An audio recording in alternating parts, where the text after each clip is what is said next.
Hey guys, this is Nitesh, and today I just want to take a minute and talk about something that happened a year ago today.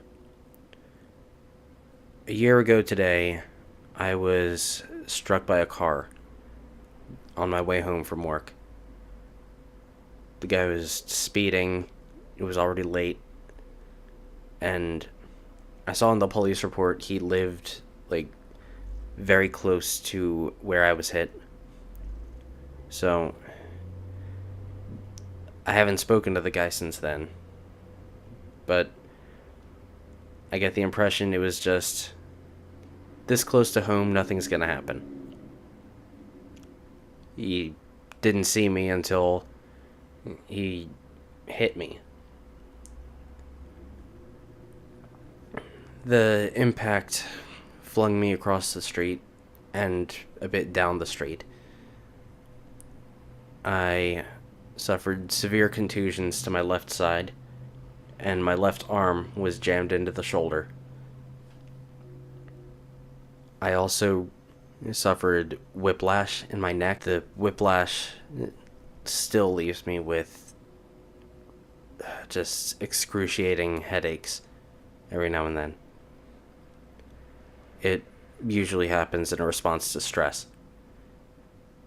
But this happened during an already difficult time. I'm not going to go into details about that because it's still personal enough that I want a level of control over who knows this story. But it was already a lot to deal with, and the way I deal with things is by working. I keep myself busy and I keep working on something to get through it. And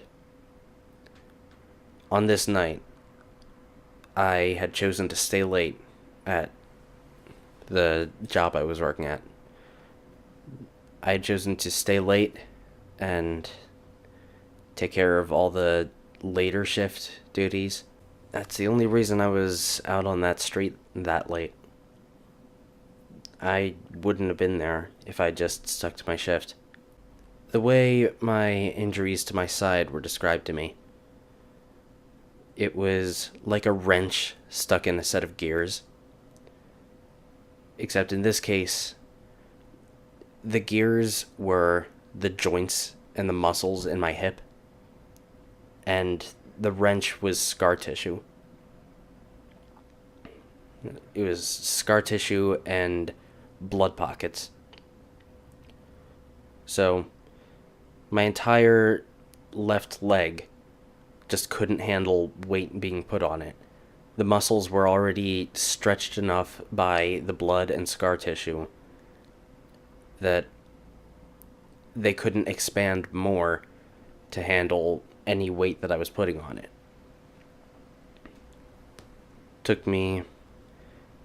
It took me about a month before I could drop down to only using one cane.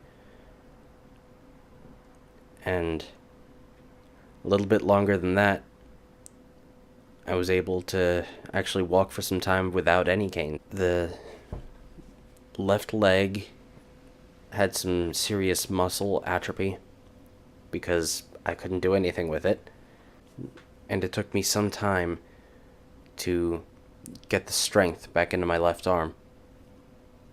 Again, the scar tissue made it very difficult for my left arm to actually handle any weight or pressure.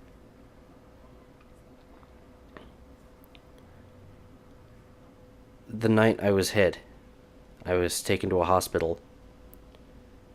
I was given morphine and I believe other painkillers as well. They asked about my medical insurance, and I told them that I couldn't move, but my wallet was in my pants, and I told them to go into there and take my insurance information. It was in there. It wasn't until later that I found out that they didn't actually do that, and that they had no insurance information for me on file at all. So, I'm still trying to handle financial calls. I don't know who was in that room. I don't know any of the nurses' names, but it was a level of irresponsibility on their part. Shortly after that hospital visit, I started going to a pain specialist who was monitoring my recovery and my progress, and prescribing my necessary medications. They had me on Percocet and Carisoprodol, which, if you don't know, is a muscle relaxant. The combination of the two meant that for much of the month where I couldn't walk, I was mainly unconscious. The Percocet would knock me out, and then the muscle relaxants would keep me knocked out. And the whole time, it was just this constant doubting in my mind. Am I actually recovering? Am I actually going to get better? This is what I can do so far. Is that going to actually improve? How much is my life going to have to change because of this? And the question that really hit me hardest, and it was one that I just couldn't fathom having to ask before. Are my days acting done? There was a time when I took a break from theater just because, I was in high school and my high school theater group was terrible. People were given parts they clearly could not do. There were some other theater groups, and I never really felt like I got anything out of working with them. I had never thought of a point in my life where I would have to stop acting. I would have to stop just performing. And I wouldn't be able to keep it going if I couldn't move and if I couldn't walk. That was the last time I ever really considered suicide. It was one night when I woke up and I knew there was no one there. There was no one here. And I knew the pain that I felt because I only ever woke up when the drugs started wearing off. I knew the pain that I felt. And I also knew that I had no idea how long I had been there. I had no idea. Just how long it had been since the accident, because every day lasted a few seconds to me. And I would look over, and I would see the bottle of Percocet there, and I would know that just taking a few more of these than I needed to, and it wouldn't hurt anymore. And there was a lot that went through my head when I thought about this. And,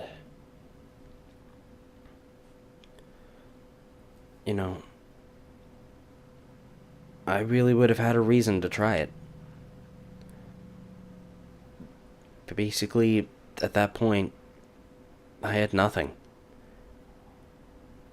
I had that bed that I could lie on and whatever I could reach on my bedside table.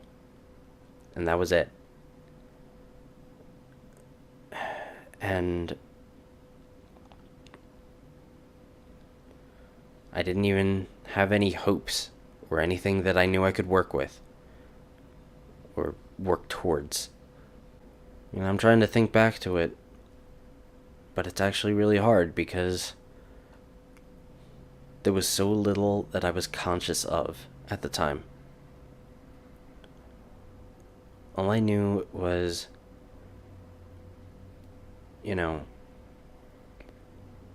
everything that I still had to deal with that led me to this point. It was still there. Nothing about that had changed. Only now, I couldn't work on anything. I couldn't distract myself from it. It was there, and there was nothing I could do about it.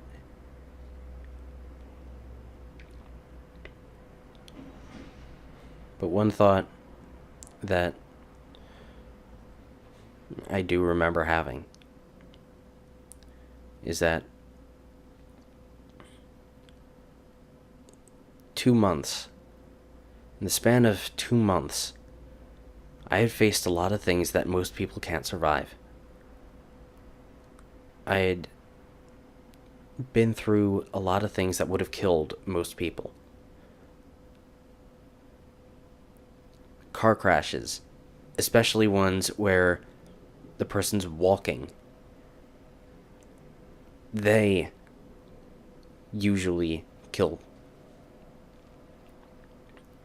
And I thought to myself that why would I throw that away? Why would I let myself just be another casualty?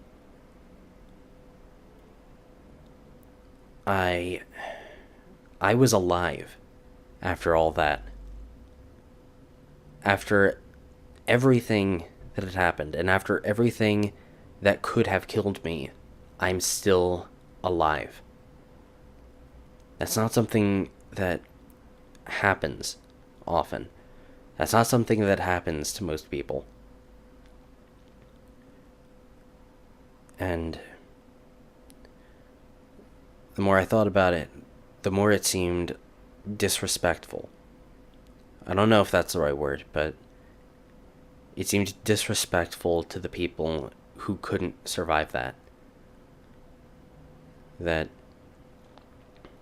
here I am, I lived through all that, and then I just choose to end it myself. What right did I have at that point? It was shortly after that I decided to fully immerse myself in just watching more YouTube videos. I had actually never seen a Let's Play before that point. But there I was, confined to a bed. Wasn't a lot more I could do. I started watching a lot of videos on YouTube. I started actually paying attention to some of the gaming news that I heard. I just started to see, if I never walk again, that doesn't have to be it. This is still right here. I have a computer right over there. It might not be the best, but I can use it. I don't need to play the most cutting-edge games. I can take what I have and I can keep performing. And that's something that really kept me going a bit. It made it a lot easier to... It made me a lot easier... It made it a lot easier to keep going, because I could see a way that my performing didn't need to end. And around the start of this year, my dad told me that Viviana Theater Company was doing a show that he and one other guy co-wrote, and they both wanted me to come back. And, you know, as much as I was worried that I couldn't handle it, I still went for it. And, you know, I still wasn't moving too well. The fact that I got the flu around that time didn't help either. But I did it. During Tech Week for that show, the director for Jesus Christ Superstar at Barnstormers Theater came to me and said they needed a couple more male voices. And that was my second show this year. It was a matter of a couple of weeks between the two shows. During rehearsals for the first show, one of the directors said they needed a part filled for Fiddler on the Roof. And as much as I didn't like that show, that was my third show this year. And I started to realize around Fiddler that, you know, my stamina still isn't quite there. I still don't quite have it back yet. So I decided to start going into other aspects. And I applied to be a directing intern for Viviana Theater. And I directed, along with two other people, Alice in Wonderland and Mulan. During that time, my dad needed me to help him out with one of his short plays. And so, right there, those are shows 4, 5, and 6 this year. One of the conditions to being a directing intern was that we had to audition for their summer show, which was Godspell. That was my 7th show this year. Shortly after Godspell, we began with Jekyll and Hyde, my 8th show this year. This is a year where I started it out not even knowing if I'd ever be on stage again. And that's 8 shows. 8 shows in 1 year. On top of that, I've got this. I started this YouTube channel right after Jesus Christ Superstar.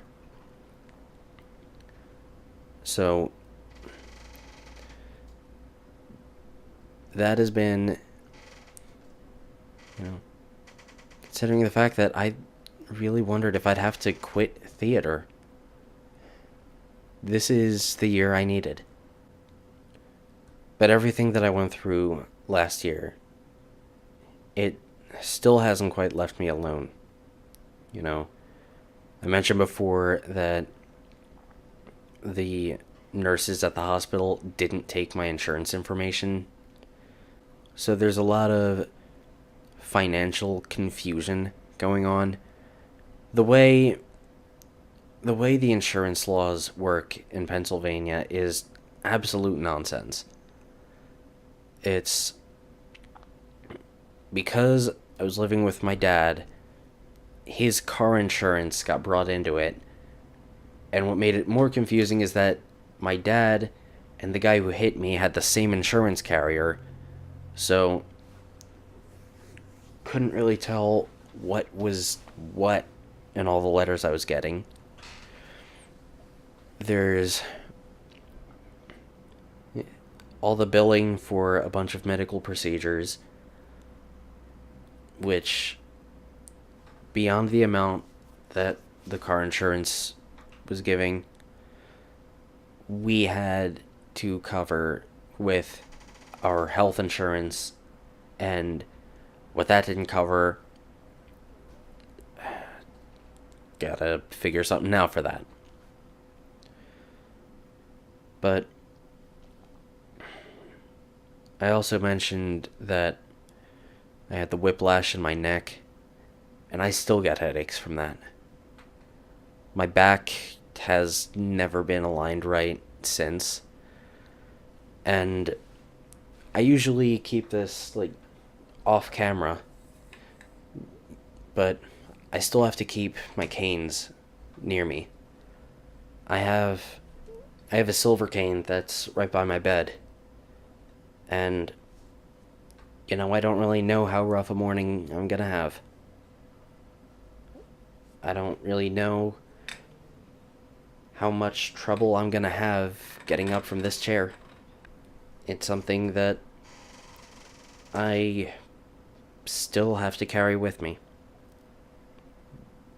I can walk normally with a lot of effort and a lot of focus, but I don't have that muscle memory anymore. I have to put heavy thought into every step I take, or I just default back to just favoring my left side. I have to very consciously move my left arm. It's just that movement in this arm just isn't natural anymore. It doesn't come naturally to me. In a lot of ways, it kind of...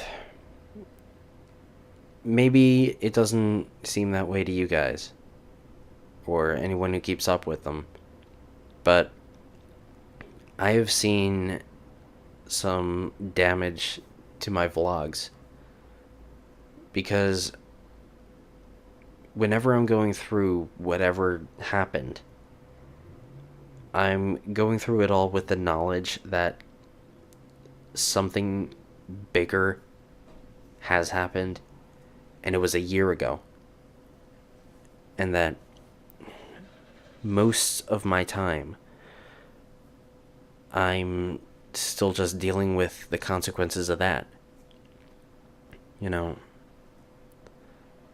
I still see headlights out of the corner of my eye. I still get paranoid whenever I have to cross a street. Those trips to New York that I did were so exhausting physically and mentally, because there was a lot that I had to block out. There was a lot I had to just stop thinking about. And it's hard to do that and still have to walk down the street.